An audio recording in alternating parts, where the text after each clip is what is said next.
Hello বন্ধুরা, সবাইকে স্বাগত, সবাইকে নমস্কার। সবাই ভালো আছেন তো? দেখুন এখানে আমার কাতলা মাছ ভাজা হয়ে এসছে, এটা রান্না করে নেব। আর আমার মেয়ে মাছ খাওয়ার খুব ডিস্টার্ব করে, সেই কারণে কি আমি মাছ, অন্যান্য মাছ ও আর খাবে না, শুধু এই কাতলা মাছকে একটু, এর আবার ছালও খাবে না, কিছু খাবে না, সেই ইঁদুরের মতন পুড়ে পুড়ে খাবে। তো সেই কারণে মাছের খুব প্রবলেম করে। আপনাদের বাড়ির যে বাচ্চারা এরকম বদমাইশি করে একটু কমেন্ট করবেন তো। আমার মেয়ে তো খুব ডিস্টার্ব করে। আমি এই মাছটাকে রান্না করে নেব, বাকিটা দেখতে থাকুন। এখানে আমার মাছটা রান্না হয়ে গেছে, এবার আলু দিয়ে একটু রান্না করব, তো আলুটা ভেজে নেব। আর এত বড় পিস আমার মেয়েকে খেতে দিয়ে টেবিলে বসিয়ে দেবো, আমি হয়তো অন্য কোনো কাজ করছি, তো ও মাছটা কী করবে, মা ভাত খাওয়া হয়ে গেছে।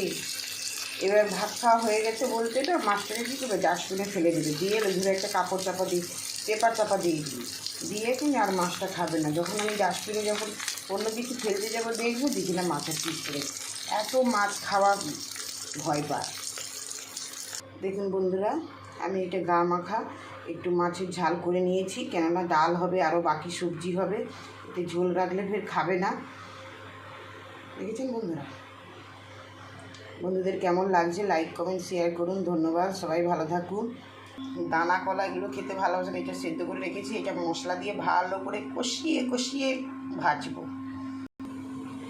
হ্যালো বন্ধুরা, দেখুন এখানে মুসুরের একটু পাতলা ডাল করে নিয়েছি, এর মধ্যে একটু ধনে পাতা টমেটো দিয়ে তড়কা দিয়েছি, পেঁয়াজ টেঁয়াজ দিয়ে,